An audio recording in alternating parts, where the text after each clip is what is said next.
நீங்க சைட்ல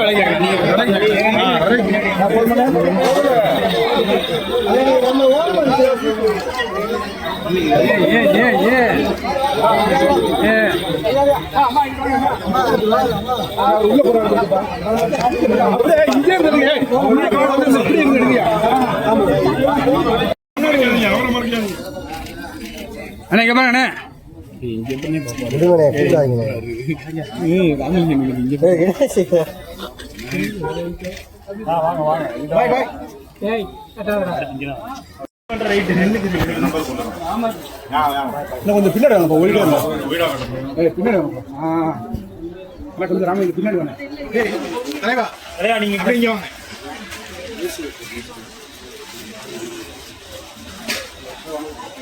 நீங்க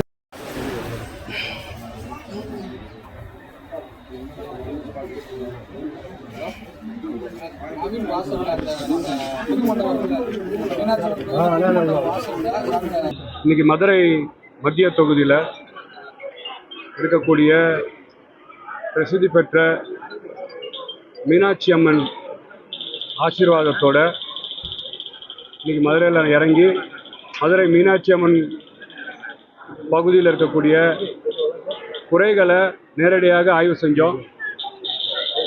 இங்கே இருக்கக்கூடிய சவாலான பிரச்சனை பாதாள சாக்கடை. அந்த பாதாள சாக்கடை கோவிலை சுற்றி நிறைய இடத்துல வந்து அந்த தண்ணி பொங்கி வர்றதுனால உடனடியாக அதிகாரிகளை கூப்பிட்டு அதை நீங்கள் கண்டினியூவாக சரி செய்ய வேண்டும். ஏன்னா நம்ம கடந்த காலத்தில் இங்கே வந்து திருவிழாவை பார்த்துருக்குறோம். திருவிழா காலத்தில் அதிகாரிகளுக்கு ஒரு சவாலாக இருக்கிற காலத்திலே வந்து நீங்கள் வந்து சரி செய்ய முடியும்னு சொன்னால், இப்போ இங்கே இருக்கக்கூடிய சுற்றுலாத்தலம் வந்து இப்போ வெளிநாட்டு வாழ் மக்கள், இங்கே இருக்கக்கூடிய இந்தியாவில் இருக்கக்கூடிய மிச்சம் இருக்கக்கூடிய மாநிலத்தில் இருக்க மக்கள் இங்கே வந்து பார்த்தீங்கன்னா மீனாட்சி அம்மனை வணங்குவதற்காக வழிபடுவதற்காக வரக்கூடிய பகுதியாக இருக்குது.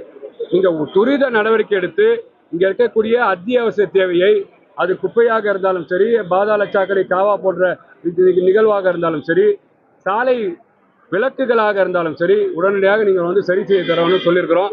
அதிகாரிகள் அவர்களுக்கு வந்து செவிசாய்த்து நாங்கள் தொடர்ச்சியாக சரி செஞ்சுட்டு இருக்கிறோம். நாங்கள் துரிதமாக அந்த பணியை செய்கிறோம்னு சொல்லியிருக்கிறாங்க. அது மட்டும் இல்லாமல் இன்னைக்கு நாங்கள் மரியாதைக்குரிய கலெக்டர் அவர்களை சந்தித்தோம், காவல்துறை கமிஷனர் அவர்களை சந்தித்தோம்.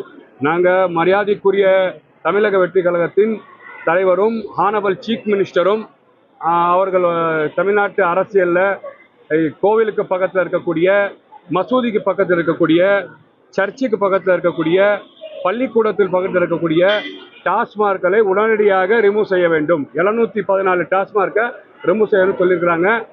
குறிப்பாக மதுரை மத்திய பகுதியில் இருக்கக்கூடிய அந்த மாதிரி இல்லீகல் ஆக்டிவிட்டியில் இருக்கக்கூடிய பார்களாக இருந்தாலும் சரி, டாஸ்மார்க்களாக இருந்தாலும் சரி, நீங்கள் உடனடியாக நடவடிக்கை எடுத்து அதை வந்து பார்த்தீங்கன்னா நீங்கள் சீல் வைக்க வேணும்னு சொல்லியிருக்கிறோம்.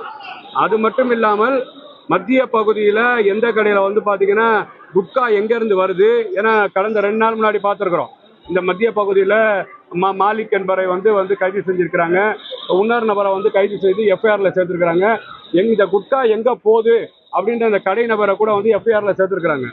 முழுமையாக இந்த ஹானபிள் சீஃப் மினிஸ்டர் மரியாதைக்குரிய தமிழ்நாடு முதலமைச்சர் அவர்கள் தமிழ்நாட்டில் எந்த பகுதியிலையுமே போதை சார்ந்த போதை வஸ்துகள் விற்கக்கூடாது, கடுமையான நடவடிக்கை எடுக்கப்பட வேண்டும்.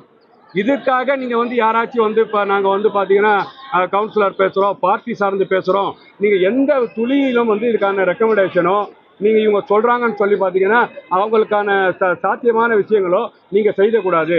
குறிப்பாக மதுரை மத்திய பகுதியில் எந்த பகுதியில் நீங்கள் வந்து நைட்டு வந்து இரவு பூரா கள்ளச்சந்தை டாஸ்மார்க் விட்டாலும் சரி, போதை வஸ்துக்கள் குட்கா கஞ்சா போன்ற நிகழ்வு வந்தாலும் சரி, நீங்கள் கடுமையாக நடவடிக்கை எடுக்க வேண்டும். இந்த ஆட்சி வந்து பார்த்தீங்கன்னா ஒரு மக்கள் ஆட்சி. இந்த ஆட்சி வந்து பார்த்தீங்கன்னா மக்களுக்கான ஆட்சி. ஹானபிள் சீஃப் மினிஸ்டர் அவர்கள் மக்களுக்கான சீஃப் மினிஸ்டராக இருக்கிறாரு. நீங்கள் போலீஸ் அவர்களுக்கு ஒரு ஃப்ரீ ஹேண்டை கொடுத்துருக்கிறாரு. சட்டம் ஒழுங்கை பாதுகாக்க வேண்டும் நாங்கள் சொல்லியிருக்கிறோம். அவங்க முழுமையாக இதை வந்து மகிழ்ச்சி பெறாமல் ஏற்றுக்கிட்டு நாங்கள் இதுக்கான நடவடிக்கை எடுக்கிறோம்னு சொல்லியிருக்கிறாங்க. இந்த ஆய்வை வந்து நீங்கள் மேற்கொண்டு சந்தித்து பேசுறீங்க. மக்கள் என்ன சொன்னாங்க? வருஷமா எம்எல்ஏ அமைச்சரா இருந்தாரு, அதெல்லாம் முறியடிச்சு நீங்க வெற்றி பெற்று இப்ப இங்க வந்திருக்கீங்க. மக்கள் உங்கள்ட்ட என்ன மாதிரியான குறைகளை சொல்றாங்க? சார், மதுரை மத்திய பகுதியை பொறுத்த வரைக்கும், நீங்க மதுரையே பொறுத்த வரைக்கும் என்னன்னு கேட்டீங்கன்னா சார், இந்த பாதாள சாக்கடை திட்டம் மிகப்பெரிய சவாலா இருக்கு. இங்க அது மட்டும் இல்லாமல் இங்க இருக்கக்கூடிய நகரத்துல வந்து குப்பைகள் கூலமா இருக்கிறது, குப்பையை அல்லாம இருக்கிறது, குப்பையை முறையாம கலெக்ட் பண்ணாம இருக்கிறது. இதுக்கான சவால்கள் அதிகாரிகள்ட்ட சொல்றாங்க. இதுக்கு என்ன காரணம் இருக்கு, இதுக்கு என்ன மேன் பவர் ஷார்டேஜா இருக்கு. நாங்க பாதாள சாக்கடை திட்டத்துக்கு முறையாக வந்து ஒரு பட்ஜெட்டை தயார் பண்ணோம், அது வந்து பாத்தீங்கன்னா நிறுத்தி வைக்கப்பட்டு இருக்கு. கவர்மெண்ட் ஜியோ வந்து நாங்கள் முயற்சி, இதற்கெல்லாம் நீங்க வந்து ஃபண்டு தான் காரணம். இதெல்லாம் சரி செய்யணும்னா கண்டிப்பாக நீங்க சொல்ல மாதிரி ஒரு 6 மாசமோ 1 வருஷ காலமாகும். ஆனா அதுக்கான சாத்தியக்கூறு மிக அதிகம். ஏன்னா வந்து இன்னைக்கு நடக்கக்கூடிய கவர்மெண்ட் வந்து மக்களோட கவர்மெண்ட்.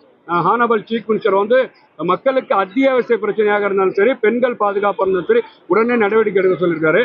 நீங்க சொல்ற 10 வருஷ காலம் அவர்கள் இருந்தாலும் கூட அவங்க முறையா செய்யலை. ஏன்னா நம்ம மதுரை கார்பரேஷன்ல மக்களுக்கான திட்டத்தை செய்ய அவங்க முறைப்படுத்தியிருந்தா இன்னைக்கு சரியா இருந்திருக்கும் சார். மதுரை பூரா குப்பமும் கூலமா காவா வர காரணம் என்ன? நீங்க சொல்லக்கூடிய 5 வருஷம் ஆட்சி, 5 வருஷம் அமைச்சர், கார்பரேஷன் நடந்த ஊழல், மக்களுக்கு செய்யக்கூடிய வரி பணத்தை இங்க இருக்கக்கூடிய திமுக ஆட்சியாளர்களும் அமைச்சர் பிடிஆர் போன்றவர்களும் வந்து பாத்தீங்கன்னா அந்த பணத்தை கையூட்டம் செய்து இங்க இருக்கக்கூடிய மாநகராட்சி மேயரோட கணவரை வந்து அரசு செய்யறாங்கன்னு சொன்னா, முழுக்க இந்த திட்டத்துக்கு மதுரை இவ்வளவு குப்பமும் கூலமாக காவாவாக மாறினதுக்கு திமுக ஒரு பிரதான காரணமா இருக்கு. அதையெல்லாம் கண்டிப்பா சரி. மக்களோட கோரிக்கையா தான். மக்கள் வந்து எங்களுக்கு பணத்தை கொடுங்க, மக்கள் வந்து பாத்தீங்கன்னா எங்களுக்கு வந்து பாத்தீங்கன்னா திட்டத்தை கொடுங்கன்னு முதல்ல கேட்கல, எங்களுக்கு அத்தியாவசிய இதை வந்து சரி பண்ணி கொடுங்க. இதுக்கு காரணம் யாருன்னு மக்கள் உணர்றாங்க. இதுக்கு காரணம் முழுக்க பிடிஆர். இந்த மதுரையில 2 அமைச்சர் இருந்தாங்க. அந்த 2 அமைச்சரை தான் வந்து பாத்தீங்கன்னா இன்னைக்கு வீட்டுக்கு அமைச்சிருக்காரு. ஒரு சைடு மூர்த்தி இருந்தார், ஒரு சைடு பிடிஆர் இருந்தார். இவர்கள் எல்லாம் சரியாக செய்யலன்னு இன்னைக்கு ஹானபிள் சீஃப் மினிஸ்டர் மரியாதைக்குரிய விஜய் அவர்கள் மக்கள் வாக்களிச்சிருக்கிறாங்க. துரிதமாக இதுக்கான செயல் வடிவம் தரப்படும். சார், இப்போ சனாதன தர்மத்தை வந்து ஒழிக்கதான் நாங்க களத்துக்கு வந்துட்டோம் நீங்க சொல்லிருந்தீங்க. அப்போ நீங்க என்ன சொல்லுவீங்க? நாங்க வந்து பிறப்புக்கும் எல்லா உயிருக்கும் சார், இந்து முஸ்லீம். நான் பாத்தீங்கன்னா மதுரையில் சென்னையில இருந்து இங்க வரேன், மக்களை சந்திக்க வரேன், மீனாட்சியை தரிசிக்க வரேன். மீனாட்சியோட ஆசீர்வாதத்தோட கலத்தை இதை வந்து திரிக்கிறாங்க. இது என்ன கேட்டீங்கன்னா, தமிழ்நாடு தமிழக வெற்றி கழகம் ஹானபிள் சீஃப் மினிஸ்டராக இருந்தாலும் சரி, எல்லா மதத்துக்கான தலைவராக எங்க இயக்கம் நடத்தப்படுது. எல்லா மக்களுக்கான திட்டம் தான் சார் கொண்டு வந்துட்டு இருக்கிறோம். இதை யாரோ திரிக்கிறாங்க, அதுக்குள்ள போவேனான்னு பாக்குறேன். சார், இப்போ பல்வேறு மாவட்டங்கள்ல, பல்வேறு மாநிலங்கள், வெளிநாடுகள்ல இருந்து கூட பக்தர்கள் கோவிலுக்கு வரக்கூடிய இவங்களுக்கு அடிப்படை வசதிகள் இல்லை அப்படிங்கிறது ஒரு முறையா இருக்கு. நீங்க அதுக்கு என்ன மாதிரியான நடவடிக்கை எடுக்க போறீங்க? இல்ல, நீங்க கோவில்ல ஆய்வு பண்ணும்போது இங்க பல லட்சம் வராங்க, இந்த கோவிலை தரிசிக்க வராங்க. அத்தியாவசியமான கழிப்பறை எத்தனைங்க இருக்கு இந்த கோயில்ல? கழிப்பறை எத்தனை கழிப்பறை வச்சிருக்கிறாங்க? அந்த கழிப்பறையை வந்து இவ்வளவு கூட்டம் வரணும்னா எவ்வளவு கழிப்பறை தேவைன்னு படுப்போம். நாங்கள் முறையாக அதிகாரிகளையும் கோவில் நிர்வாகத்தையும் ஆய்வு செய்து அவர்கள்ட்ட வந்து தகவலை கொண்டு வந்து அதுக்கு முறைப்படுத்தி செய்யறதுக்கான முயற்சியை மேற்கொள்ளும் சொல்றோம்.